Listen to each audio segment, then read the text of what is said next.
It is my great pleasure to introduce Carlos Tortolero, the founder and president of the National Museum for Mexican Art here in Chicago. Founded in 1987, the museum was the first accredited Latino museum in this country and is the largest Mexican cultural institution in the nation. This museum is a national model for its exhibits, performances, arts education programs, and advocacy of cultural equity.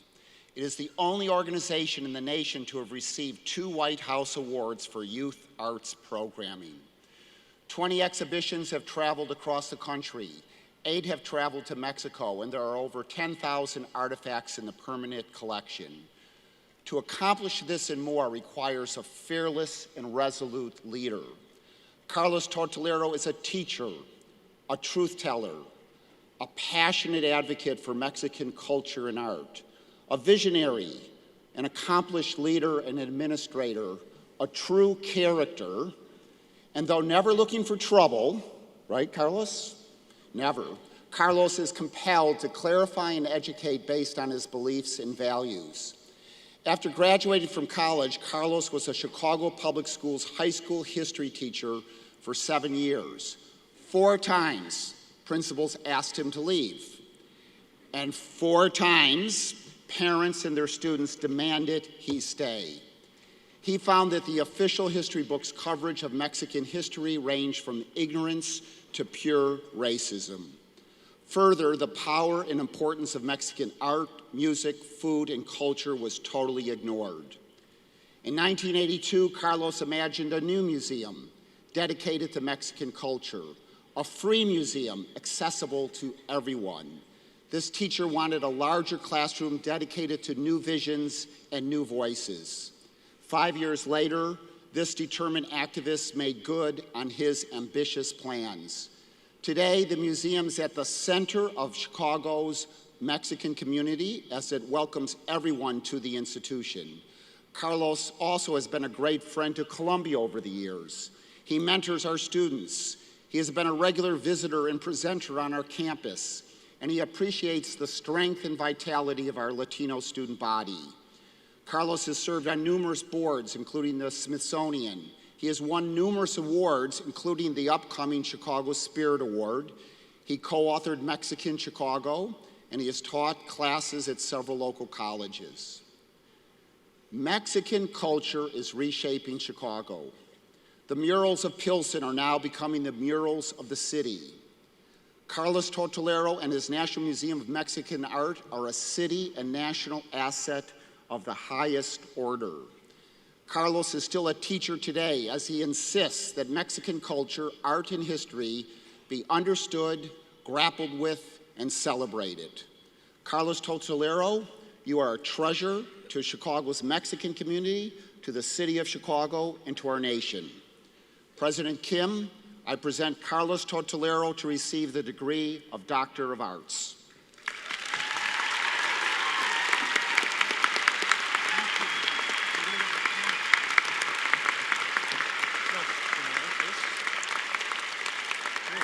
Carlos Tortolero, by the authority vested in me by the Board of Trustees, I confer upon you the degree of Doctor of Arts honoris causa with all of the rights, privileges, and responsibilities pertaining thereto. Congratulations. Thank you, sir. A picture over here on this side. This way.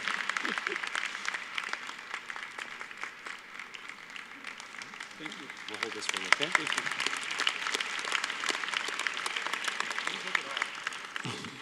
My head doesn't want to stay on. I'm sorry, just not cooperating. You know, I was on the board of the U of I for 3 years, and their graduations were nothing like this. I don't know what this is, but this is fun. This is amazing. Congratulations. It's like a nonstop party. That wasn't the U of I, trust me. As I sat there and said, please, God, please shoot me. Anyway. This is incredible. Thank you, Mark. That was really a very nice thing you did. Thank you, thank you. It is a tremendous honor for me to receive this doctorate today. Thank you to the entire Columbia family. Everybody has been so sweet to me. I cannot thank them enough. Everybody's been fantastic since Friday when I was here for the events on Friday. I can never express accurately how much this honor means to me. Let me salute all of you graduates. I hope as you embark on the next step of your journey that you find many rewarding experiences. Let me also congratulate all the moms, the dads, the grandparents, the aunts, the uncles, everyone, all the teachers who've helped you arrive to this day. They are the unsung heroes. Let's thank them.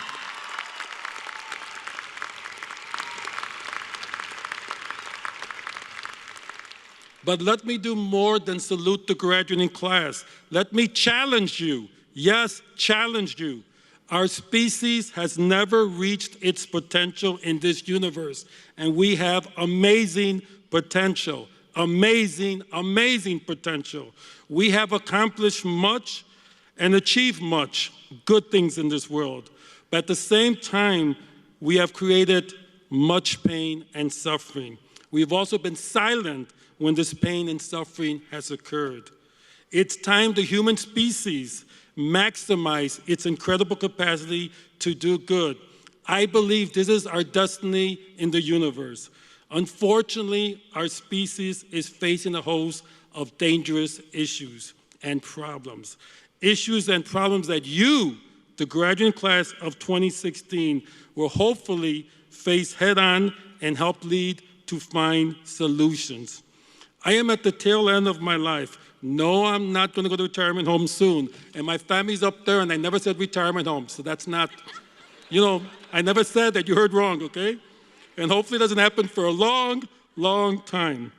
But I understand that my generation has to support the younger generation as they pick up the mantle to fight to do the right things for this planet.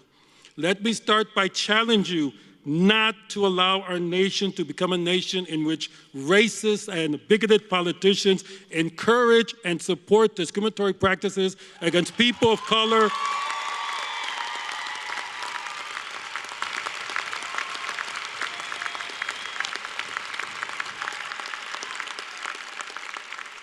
and allow their followers to win on this issue. We can't allow neo-fascists to lead our country. This can never, never, never happen.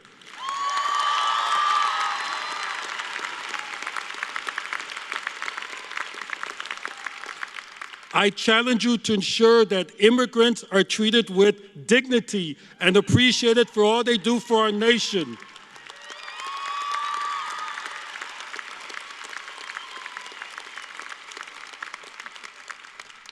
Immigrants enrich this country in so many ways. Let's embrace and celebrate their contributions. I challenge you to ensure that the LGBTQ community is not discriminated against in this country.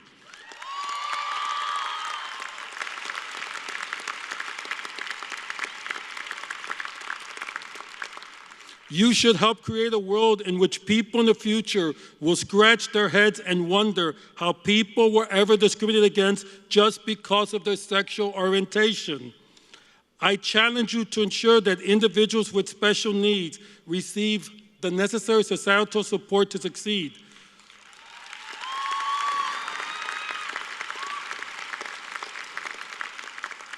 You should create a society that understands we are all in this together. I challenge you to ensure that hunger is eliminated. We have the resources to feed everyone in our planet.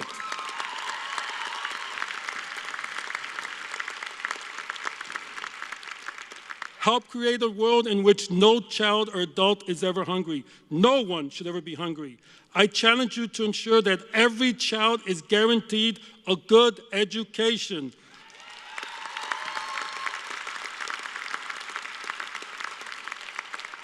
This isn't a gift, it's a basic human right. You must fight to ensure that a good education is not only for those who have economic advantages. This practice has to end.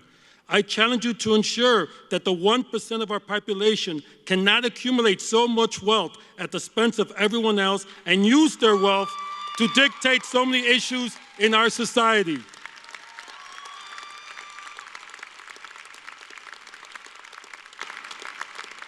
I challenge you to fight for universal health care, quality health care. This shouldn't be a campaign slogan. It should be a reality. No one should ever have to worry about paying for health care or receiving the best medical care possible.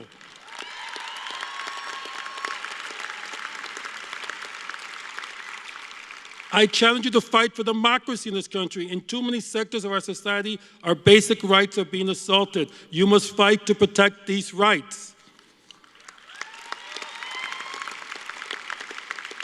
I challenge you to fight so that our senior citizens are never neglected. My grandma was my hero. We all have had seniors take care of us. Now it's your turn to take care of them. Senior citizens should never be seen as a burden, but as a blessing.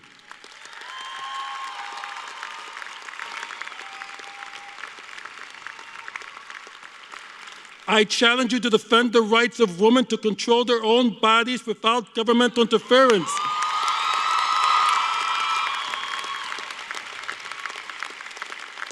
Government needs to be concerned about other issues. I also challenge you that women must have equal pay.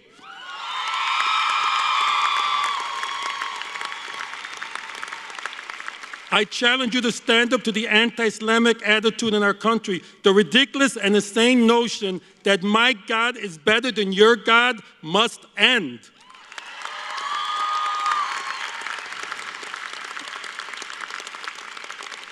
I challenge you to fight to ensure that everyone in our country has access to the arts. You should work hard to make sure that the arts are not always cut for budgetary reasons. You should insist that the National Endowment for the Arts once again fund individual artists.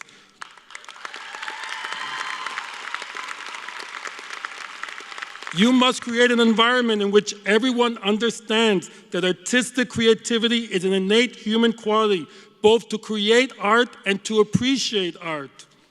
Last but not least, probably the most important challenge we have to do is take care of Mother Earth. And I'm glad that President Kim mentioned this.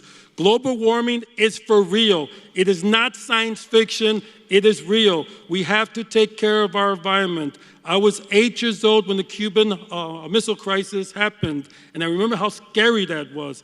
But global warming is much, much scarier. Our species has caused it, and now we have to find ways of solving this problem.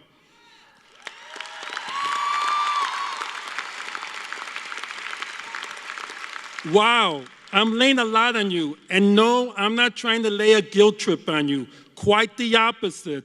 It's just I have always believed in young people. As a former high school teacher, I always had faith in my students, and I have faith in you. At your manifest on Friday, which I thoroughly enjoyed, it was wonderful. It was unbelievable. I heard your gospel choir magnificently sing your song 26 of 2016, You Are Beautiful. Let me conclude by saying, you are beautiful. You are beautiful. You are beautiful. Thank you. Go out into the world and make us all very, very proud. Thank you.